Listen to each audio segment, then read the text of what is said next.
And if you could put your mics on mute, I hear a little bit of background noise. Perfect. Jump off that exhausting hamster wheel and into balanced living with Dr. Marissa.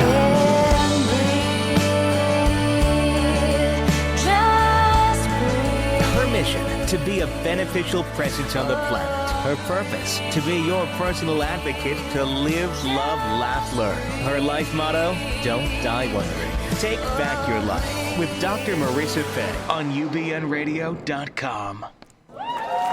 And welcome. My name is Dr. Marissa, also introduced with the honorable moniker, the Asian Oprah. And you are listening to my weekly talk radio show called Take My Advice. I'm not using it. Get Balanced with Dr. Marissa. Twice a week now on UBN, Universal Broadcasting Network, Tuesdays at naturally high noon, and on Thursdays, NBC News Radio, KCAA, AM 1050 at 7 p.m. for your commute home. And for those of you who are tuning into the show for the very first time, this is a show about hope. It focuses on your life and how to use some life balance tools to ensure that you're happy 88% of the time. So there's no gossip, no scandal, and no Kardashian K-words. I am your host, Dr. Marissa Pay. That's P for positive EI, and I'm a corporate psychologist in a field that deals with human dynamics at work. And I get to work with thousands of high-achieving, successful, and exhausted individuals. So I am also a motivational speaker, and my most popular speech is called Jump Off That Hamster Wheel into Balanced Living, because I see so many people suffer from what I call, and what I've also experienced myself, a dis-ease with life, asking, why am I not happy? I grew up with Cinderella too, and thought that if I got a job, had a career, had kids, got married, and then had kids, I would live happily ever after. But guess what? There is no happily ever after. And so this show is for anyone who wants to be more happy than they are, but not quite sure how to go about it. So welcome to my show. I promise this is not CNN, no constantly negative news that can be boiled down to what is wrong with people. And instead, the show highlights what is right with people and what is right with you. I tackle real life questions of the week, like, do I look fat in this? What are the keys to a successful relationship? And how, today, can I cure my health without so many side effects? I have life and love relationship experts like Dr. John Gray, Melody Beattie, Dr. Michael Bernard Beckwith, Dr. Pat Allen.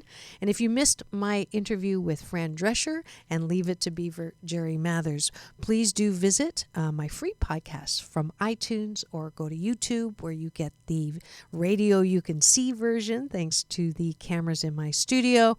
And please do also check out the YouTube special series Radio for our deaf community, where we have program that is accessible because of my staff interpreter, the beautiful Sharon Pierre Lewis. And if you like any of my past shows, please give me a finger. Actually, a thumbs up. And today we're continuing with our health series, when I look for ways to treat our emotional issues with tissues and with treatments that do not have side effects. Statistics say that 1 in 4 Americans, and actually I was corrected by last week's show when Layla Love was on, and she said it's actually 1 in 3 Americans are taking some kind of drug to treat anxiety, depression, panic disorders. We're finally finding out, as you can tell from the commercials, that the side effects themselves are most of the time worse than the presenting problem. So I've invited Anna Gibson Steele, who is the founder and CEO of the Holistic Center of Excellence, a private college that trains holistic therapists in Monroe, County Limerick, Ireland. She also runs the 60-second panic solution, where she teaches clients how to overcome panic and anxiety attacks and depression. Her primary focus is guiding clients to health through balancing mind, body, and spirit, which is right up my life alley. So please welcome to the studio, Anna Gibson Steele.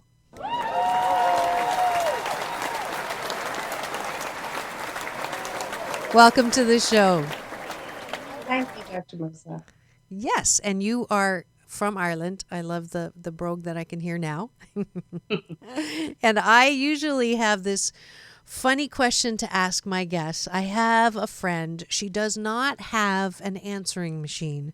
In fact, she has a questioning machine. And when I call her, it says, "Who are you and what do you want?"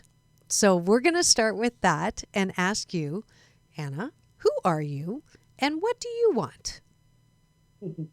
Okay, well, who am I? Anna Gibson Steele, as you said, and I'm living in Ireland all my life. I'm primarily, mostly involved with holistic healthcare, and my journey began through personal necessity about 20 years ago. Series of life traumas, led me down a path of anxiety, culminating in I had a car accident that left me in chronic pain for about 2 years.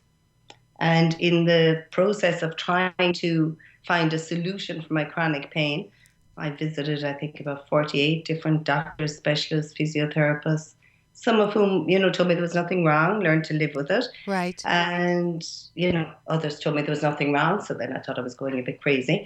And by chance or synchronicity or whatever you want to call it, I fell into the field of complementary and alternative medicine and solved my own chronic pain problem, as well as my anxiety issues.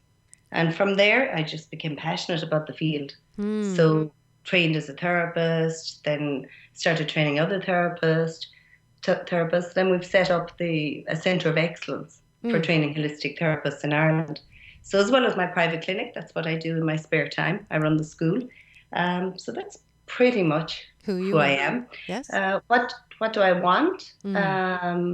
Primarily, I've realized that in treating over 2,000 clients over, the last 15 years or whatever, every illness or disorder or imbalance, generally there's stress. There is always stress underneath it. So I found that practically all of my clients, whatever they were suffering from, were also suffering from anxiety. So I do think that it is, if we address that, we really can train people how to maintain their own health. Holistically at all levels. Yes, it's an interesting shift because if I look at when I grew up and if you had a health issue, the problem was a physical one. And as I have lived my life and watched science and watched, obviously my field in psychology and watched the merging of the two and looking at the ability of emotions to actually impact physical health. That understanding or growing link that is not just a belief system, it's empirically proven that your health is impacted by your emotions, that it then becomes and behooves us to look at that underlying stress or that underlying emotional anxiety that is what you've discovered. Yes. For sure. Yes. Yeah. Interesting. So people come to you. Tell me, what's your most popular presenting problem? So somebody comes to you and says, generally now it's all stress related. It's anxiety or panic attack, pretty much exclusively, which wouldn't have been the case maybe 4 years ago.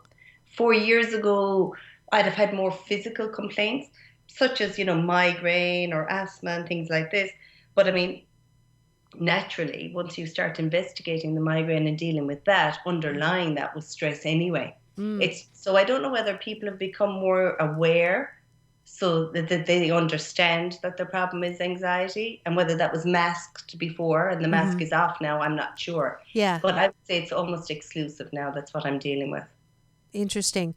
So you before it was they would come with migraines, so that's a common health, especially amongst women, and then asthma. That's an interesting link. So asthma as a symptom of an underlying anxiety disorder or experience.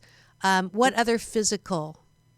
Oh, pretty much anything. They could arrive with full range of things. It could be as simple as, a broken ankle Hmm. that isn't healing properly. And from there, we would dig into, because, as you rightly said earlier, the mind, body, spirit complex is absolutely integrated. Mm-hmm. Any impact on any one of those levels has a direct and immediate impact on all others. Right. Right. So, for me, my personal belief is the physical symptoms are the final manifestation of what I would consider to be energy blockages in the field. And those energy blockages may be trapped emotion, trapped belief systems, Mm-hmm. all or any of the above. Mm-hmm.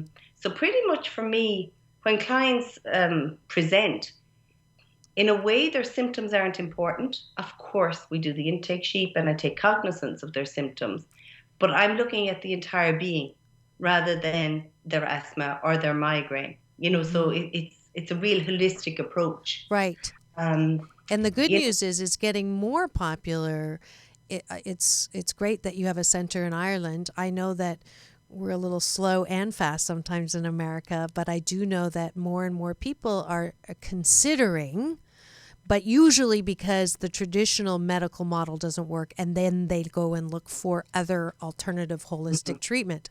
The good news is that people are right out of the door starting to think about this mind body spirit connection and are not waiting to pay a lot of money in the traditional way, going down an avenue that really, I have to take a break right now and just say that it is very concerning that Americans, in the past where we had very small percentages when I studied, we had the DSM-4 and, the percent of the population that actually was clinically diagnosed with depression or anxiety or panic was very, very low. I mean, we're talking 0.0 some percentage. It was not high. To a place now where one in three Americans are taking prescription medicine for something, and whether that was always there and we're just now finding it, or whether we are oversensitized to it, I think it's all of the above, because I do know that when we were sad before over something that is a natural sadness, and we express that natural sadness and then we move through it to the other end, there was not a necessity to pop a pill for it. And for many now, it's I don't feel good. I don't feel good about myself. I don't feel good about my life. I don't feel good about my health, or my back hurts or my hip hurts or whatever it is. We go to the doctor is let's try this pill. That magic solution, that magic, let's it's going to make me feel better. And so I am, at the risk of getting booted off of the off of the air, but it's time. I've done 107 shows, and I've always wanted to address this whole area of, are we really long term hurting ourselves? And the more I hear about those side effects on those commercials that you can take this but it may lead to thoughts of suicide, it's like, well, then why am I taking this pill? Why are we even playing with that when when we were just a little sad? I think a good way to look at side effects, Marissa, is that the word side effects is interesting, isn't it? Because there is, in fact, nothing side about them. They are effects that were proven in clinical trials. And that's why the pharmaceutical industry have to list them. Right. Because they were proven effects of taking those drugs. Thank you for that. So calling them side effects somehow minimizes, it makes it seem like, well, I might or mightn't get them. That's incorrect. They are proven clinical effects. And what a drug does is it masks the symptom. It does not get to the root cause. So therefore, if you're looking for a long-term, solution, right, the drug isn't it. Right, right. Well, I have a perfect case for you to illustrate that. I have clients that come for life balance coaching, and I have many men who come in and say, "I'm on an antidepressant," and I said, "And so are you? Are you depressed?" And they go, "Yes, I'm still depressed." And so I say, "Well, then I don't think the antidepressant is working." And it's like, "Oh, I never thought of that." Or that it's working and they don't feel as depressed, but they feel an unnatural happiness. And it's like when when there's really something to be happy about, they don't get that natural feeling. And when there's something that is actually, you need to feel sad about, the loss of a job, the loss of a relationship, the loss of anything, and they don't feel the loss because they don't know how to feel that sadness naturally. And so that side effect, that's not a side effect, is also you're absolutely head on right with it doesn't treat the underlying symptom, whatever it is that is creating that underlying sadness that is clinical. Then we need to address that. And then, if that isn't bad enough, most of my male clients who are on antidepressants create even further problems because the side effect, that's a main effect of decreased libido and impacting their sex life, or they don't have a sex life, is then making them even more sad or depressed. So it's just truly, I'm glad that we finally, or that I'm giving myself permission to finally deal with this on the air. Yeah, but what I've noticed, Marissa, from my clients and I'm not qualified medically to talk about drugs, I can only report what I've heard from my clients. And what they tell me is that the drugs make them not happy, not sad. And they kind of report a beige feeling. So they don't feel happy or sad. They just feel numb. So they're swapping, when they're depressed, at least they can feel something, even if they're feeling bad. Right. But they can't feel anything particularly much, when they're on the drugs. And, there's a reason, I do think that the depression and, anxiety is your body's way of telling you that your life's a bit out of kilter and do something about it. I think it's a warning bell for, a lot of the time how we live today. Right. Our lifestyle, the bodies we live in were designed, however, depending on which theory you subscribe to, a long time ago. Right. And how we're living has dramatically changed in the last 20 years even. And it's taking the body's struggling to catch up. The mind-body complex is struggling to catch up with what we are putting it through every day. Give me an example. Well, we're all contactable 24/7 pretty much now, aren't we? We've got handheld devices, we're emails, texting, phones. Yes. How often do we shut those down? Right. Do we even know yet the effects of the electromagnetic fields that are coming off these devices and into our system? True. They haven't been around long enough for us to study that. Right. We're not connecting. Our natural reboot or rebalance naturally for our body is to go barefoot on the Earth's surface. Because when we do that, we absorb electrons, and electrons keep free radicals under control. It's a natural way that we would have earthed ourselves, forever. We don't do that anymore. And, now we're wearing rubber-soled shoes. So even if we are walking on the grass, we've got flip-flops on that insulate us against absorbing those electrons. So the natural way for getting this buildup of EMFs out of our system, we're not even using anymore. So, they're very simple, common sense things, really. But most of us don't even stop to think about it. Right. And common sense is uncommon. Exactly. Yes. I couldn't agree with you more. Right. So interesting. So yes, I absolutely, especially for, I call myself a recovering overachiever. So the fact that I don't have any downtime makes it critical that I meditate, because that I know is the time, and we don't get as much sleep as we used to. Our foods, with the genetic engineering, and God knows what's going into our food, the processing, at least, we are becoming more aware. I don't know in Ireland, but we are moving towards an understanding and the desire for organic. My own daughter went vegan on me, so I am forced to be 88% vegetarian, and so we really are hopefully balancing or coming to the awareness that the way that the trajectory that we are on is going to have us doing a Thelma and Louise health-wise. And our whole healthcare system is also not working. Obviously, Obamacare is trying to remedy some of that. But it is we cannot continue to not be smart and use some common sense around what we put in our bodies and how much we exercise or we don't exercise. We will overload the medical system because we aren't helping. We're not acting on our own behalf in our own health. And then when there is something wrong with us, the whole, going for a prescription is again overloading that system that isn't working already. So we have more than enough reason.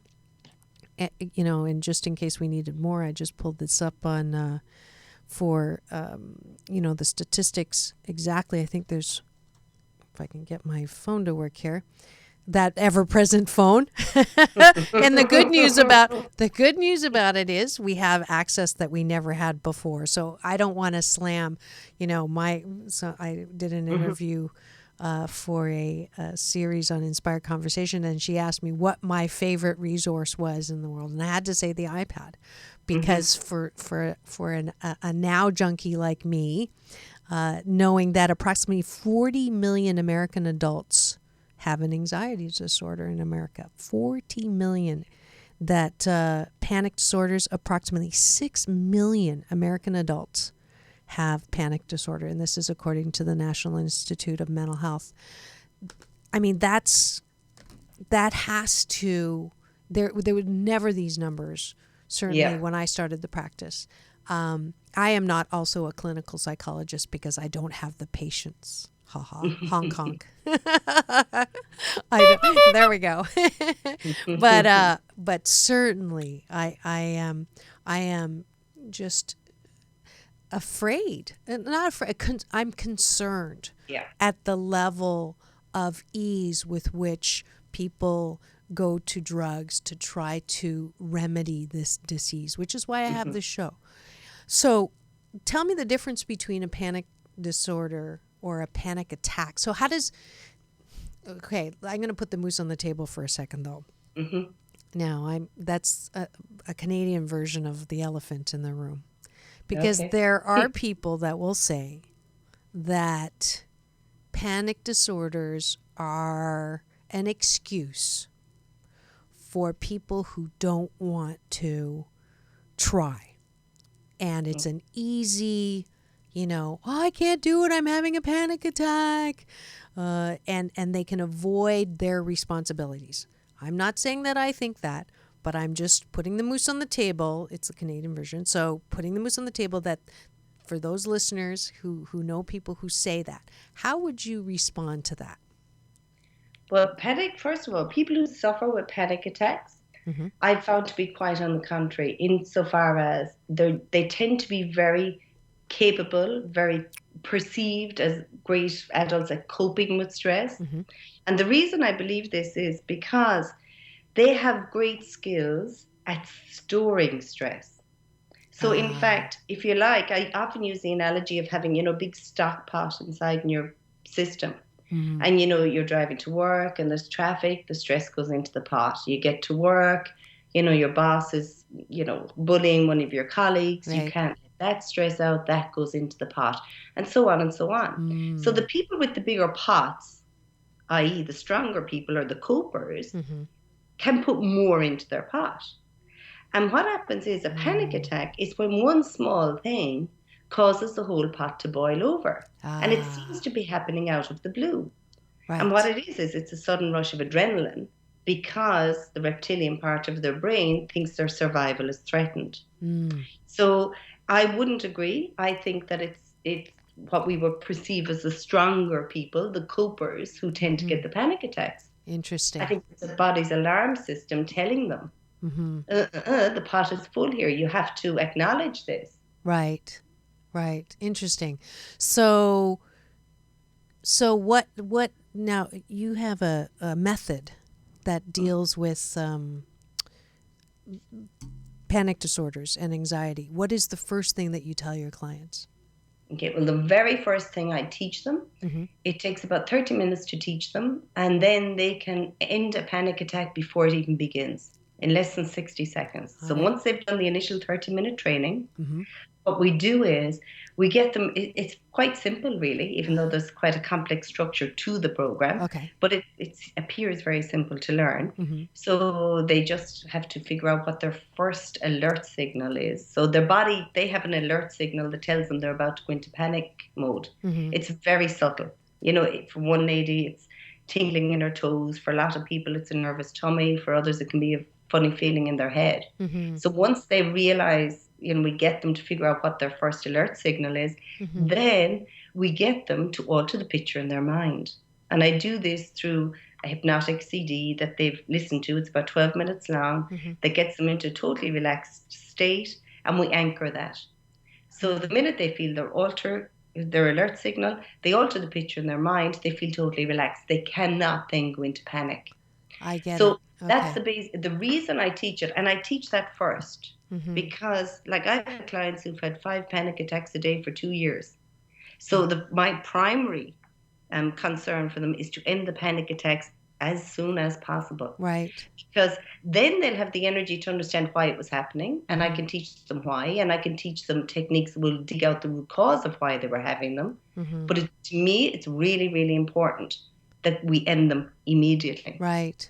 Because costs them an awful lot of energy to have a panic attack. You know, it's a huge adrenaline rush. It costs, if you think of your body as having a battery pack, it takes a huge amount of energy to go through a panic attack. So what we need to do is stop those from happening, conserve that energy. Then they will have the energy to figure out the why. Well, it's not even the why; it's how to change it. Actually, is what we focus on. How to dig out that root. Yeah, exactly. Right. Interesting. And how is panic attack different than anxiety, or are they the same thing? Okay, panic attack is an acute situation, so it seems to happen out of the blue, out of nowhere, and they're suddenly struck into, complete terror, sweaty palms, shortness of breath, rapid heartbeat, all of that. General anxiety disorder, then, the client, it's more a chronic scenario, as in the sufferer will be aware that they are anxious. Right. They'll have a general level of anxiety every day. It's not out of the blue. They just feel impending doom. Yes. Okay. They're carrying a lot of anxiety in their body, but they are aware of it. The panic attack sufferer is carrying anxiety, but they're not so much aware of that. They're more aware of, so the pot boils over and they get a panic attack. Right. Of course, once they've had one panic attack, they're now anxious about having their next attack. So they're aware of that anxiety, but they're not necessarily aware of the general anxiety that they would have been carrying. Right. I think all panic attack sufferers suffer from general anxiety, but they may not realize it. But not all general anxiety sufferers peak with panic attacks. Right. So people come to your center. Actually, you're a training center, so you teach people to be able to do this and to practice. Among other things, it's a center of excellence. So we teach about 50 different modalities. So we teach anatomy, physiology, reflexology, all sorts of programs we have running. And one of the things I do is train other therapists in NAT therapy, which I've called neuroactivation therapy. So yeah, we do teach it at the school, but I also have a private clinic nearby. And why excellence? It almost, when I first read that, I thought, okay, holistic balance. And to me, excellence is one of those type A driving, and I'm one, the overachieving. So it was an interesting combo. Firstly, because we're setting a new standard here on this side of the world in trainings. Okay. It's an unregulated field in a lot of Europe, as in it's not government regulated, it's self-regulating.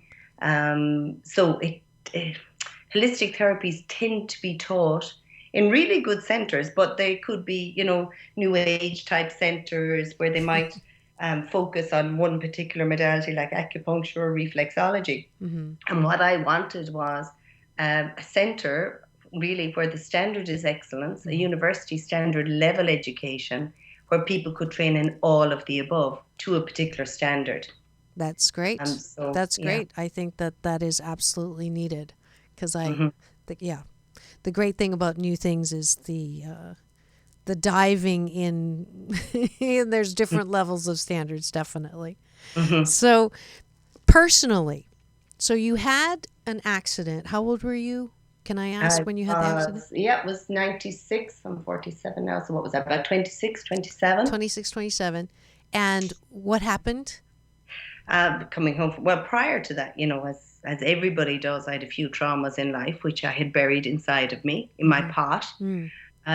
So it was really interesting to me metaphysically why I would have an accident. But I was a passenger in a car, and we were concertinaed into 3 more cars. Ooh. Left me with serious back and neck problems and chronic pain for 2 years. Mm-hmm. What did you say, concertine? Concertina, sorry, that's a musical instrument that goes in and out. So we were like squashed up on top of 3 other cars. Wow. Yeah, I've never heard it said that way. I like that. I'm going to go have a concertina, but not on the freeway.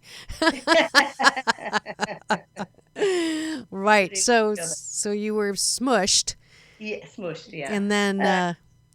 so I spent a lot of time going to a lot of experts and having all the scans. And, some doctors actually told me there was nothing wrong with me. So I nearly went crazy because I thought, am I imagining all this pain and so on and so forth? And of course, they offered me medication and painkillers, which I had to take sometimes, and so on and so forth. And what happened was lots of people told me about alternative therapies, but I was of the opinion that nobody's touching me unless they're a qualified doctor. Yeah. So I, in fact, was incredibly skeptical about the field. I've never met anybody more phobic of the field than I was at that time. I love that. I'm glad you said that. Yeah, no, I was incredibly phobic. And what happened was we were living in Australia for 6 months, and my GP there, my doctor, did acupuncture as well. So that made it okay for me to let her put needles in me. Because she was medically trained. Right. And I couldn't believe the pain relief I got. And on the same trip, I happened upon a reflexologist. And she didn't ask me a thing, not even my name. And from my foot, she could tell me exactly what was wrong with my body. Everything. Right down to my sinuses, my neck, my sprained sacroiliac, everything. Wow. And that pretty much blew me away. I thought, how did she do that? Right. So came home, found a really good reflexologist, went twice a week for about 3 months, and she completely healed my neck and back. Wow. And then I was just intrigued. Then it just became a passion. Right. Never saw myself having it as a job or a clinic or anything like that. Yes. I just wanted to know more and more and more. Yeah. So then the esoteric question does become, does that accident really, everything happens for a reason, right? And it gave birth to something that is needed and wonderful. And that's awesome. Yeah. I love that story. It was the best thing that ever happened, for sure. Right. I would have said that back then. Yeah. Yes. And for sure. I'm glad I asked you that part of the story. Yeah. And I am hearing music. That is time. We're going to take a quick break and use this to thank our sponsor for today's show, who is actually a past guest of mine and also a caller. Aaron O'Dowd is from Limerick, Ireland. He has a genetic eye condition called retina pigmentosa, and from a very early age he started to lose his sight. There is no medical fix or cure, and he will become blind 10 years from now. And in spite of his condition, he grabbed life by something called sport rowing 7 years ago and had the opportunity to compete for Ireland in the indoor event where he came in first and broke the record for 1,000 meters by 32 seconds. Being sight impaired Aaron has gained some amazing spiritual abilities that helps him help people find their way in life through divine and universal energy. He can work with you virtually, and you can find him on Facebook or at aaronodowd@gmail.com. Facebook, he's Aaron O'Dowd, and Skype name is Aaron O'Dowd1. And without further ado, I'm going to bring him also onto the show. Please welcome Aaron O'Dowd. And if you're just tuning in, this is Take My Advice, I'm Not Using It. Get Balanced with Dr. Marissa, a show about hope and how you can be happy 88% of the time. And I wanted to address healing some of our emotional issues like anxiety, depression, panic attacks with an expert from Ireland who created the Holistic Center of Excellence, training therapists in different modalities of holistic treatment, as well as the sponsor for her appearance here, Aaron O'Dowd. Welcome to the show, both Anna and Aaron. Thanks, Marissa. And Aaron, I'm really grateful that you suggested bringing Anna on. We've had a great time, and I really like knowing the fact that she was the biggest skeptic to something called holistic treatment, because as you and I have had many discussions, and you've sponsored a couple of other healing guests, that it is, this amazing whole field of wonder. I think a divine wonder where we look at our bodies not just as this matter, but as energy. So, you've been listening to Anna. I have, yes. How did you meet Anna? Anna, I was just competing in rowing for my very first time, and I won a few medals, and I got moved from the juniors to the seniors in international rowing on the indoor circuit, and I had just moved from middle school to high school in Ireland, and I was experiencing some problems in my rowing in school, and my mum had told me about Anna Gibson Steele, and I had said to her I'd go for a treatment. So I met Anna for the very first time, and she went through her intake sheet and chatted with her and had a Reiki session. And from that day on, Anna's taught me some very interesting things in her school and so on. Wonderful. Anna, for those of my listeners who have heard of Reiki, I think it's been in the news or people are talking about more and more. Can you explain or define what Reiki is for those listeners that don't know, haven't heard? Sure. Reiki simply means universal life force energy. We all have it in us. Ki, it's the thing that keeps us alive. It's the energy that animates us. Mm-hmm. So it's very natural to everybody, and everything that's live on the planet. It has to have it to survive and be alive. And what we do when we practice Reiki is, it's the same as, Aaron training his body. His muscles work, but when he goes to the gym and does weights, they work better. Mm-hmm. So when we train people how to use Reiki for themselves, what it does is you access more of the energy. Interesting. Which makes your body more powerful. There's more energy to heal.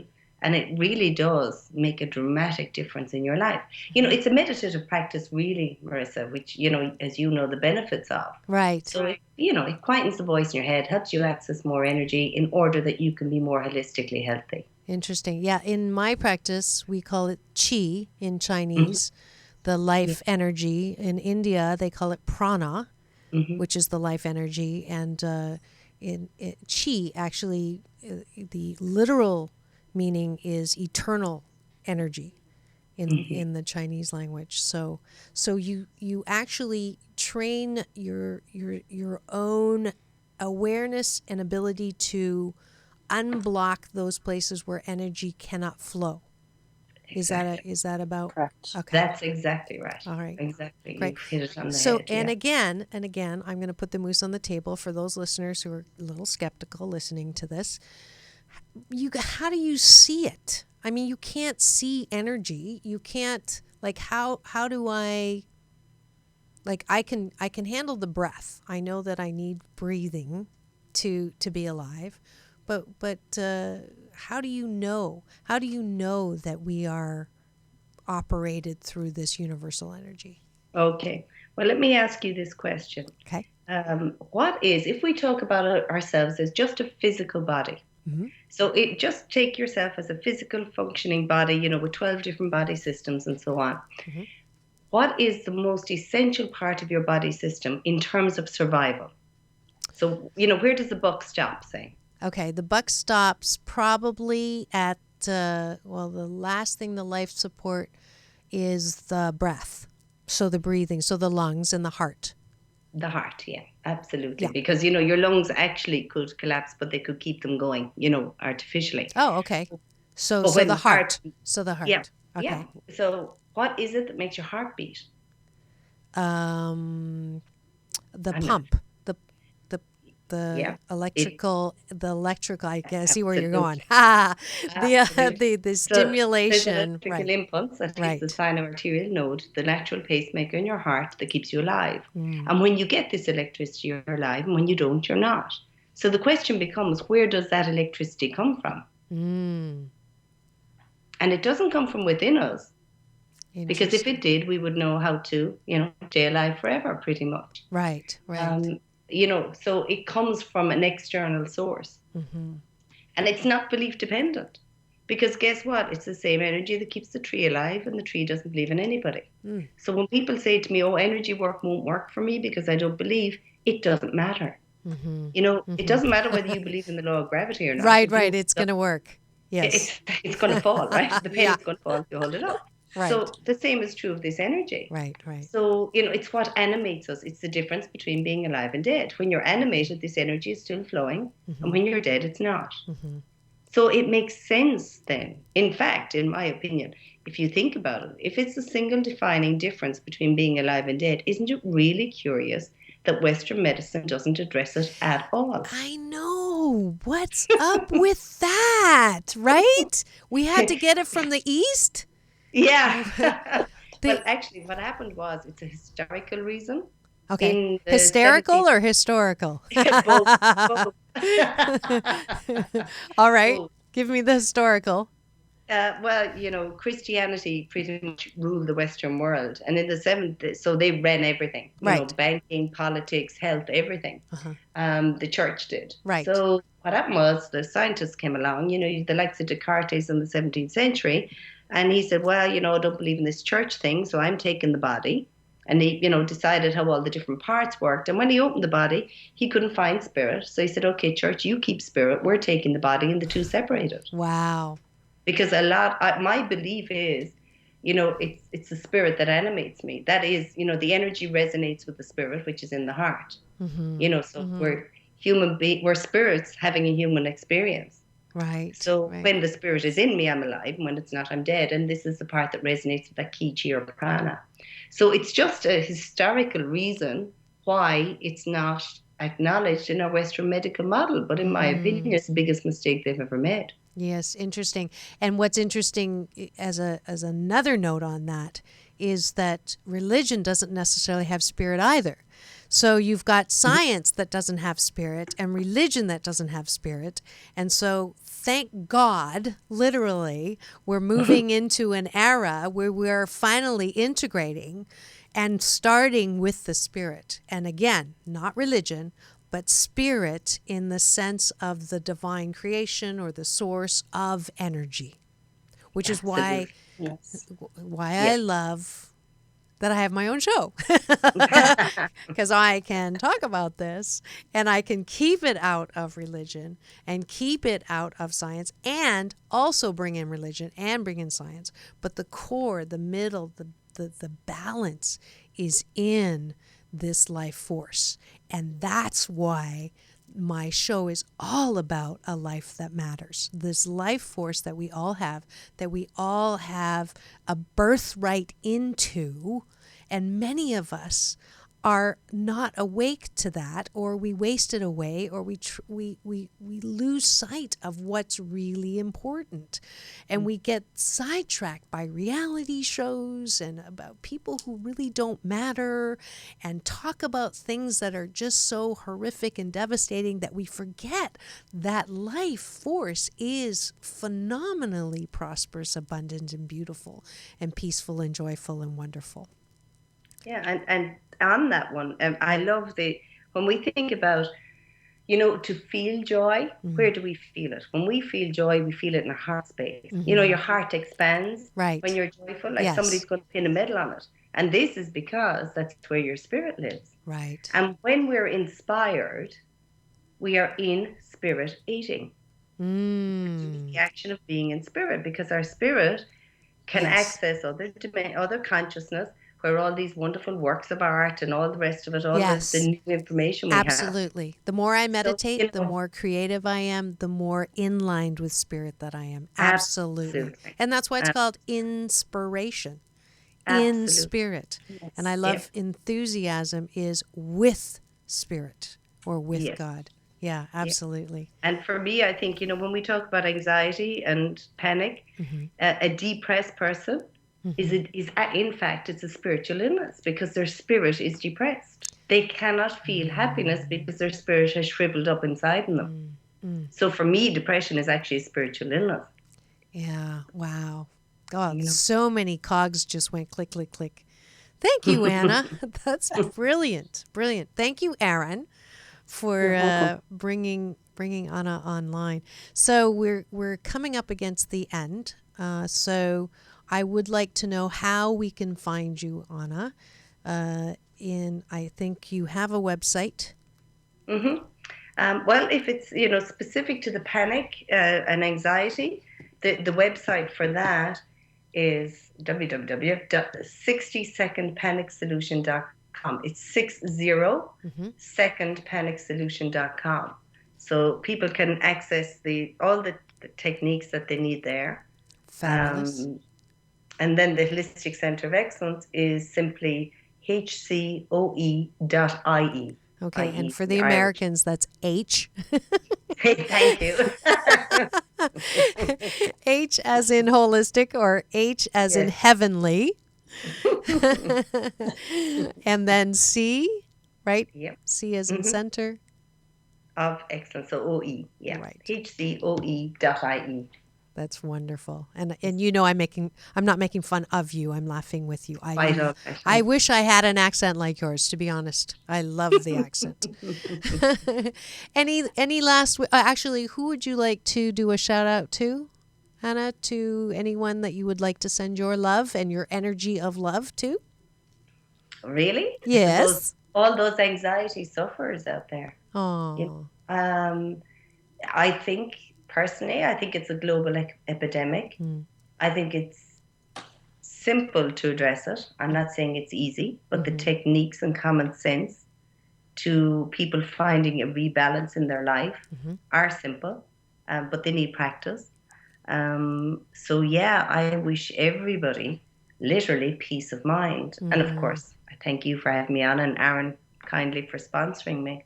Absolutely. Aaron, any last words, wishes for listeners? Kind of like what Anna said, wishing everybody peace of mind and joy. That's really the basics of being inspired.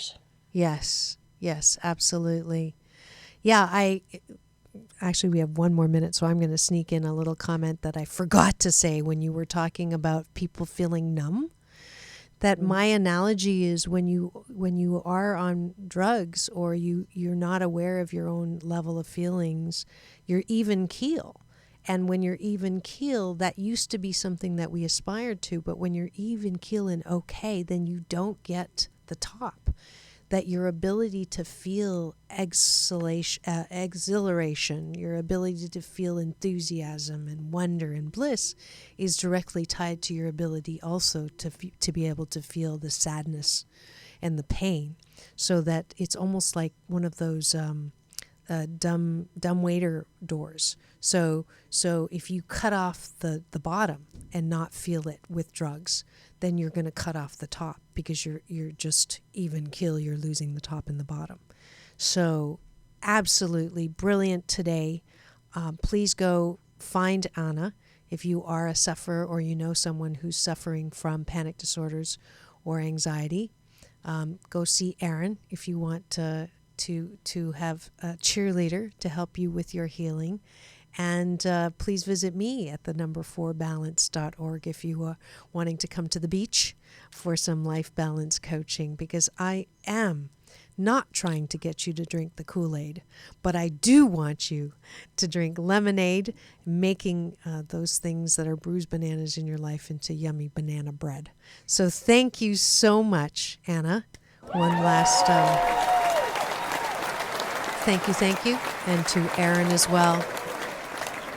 Peace and blessings to both of you. All right. And we have 30 seconds for a balance bar.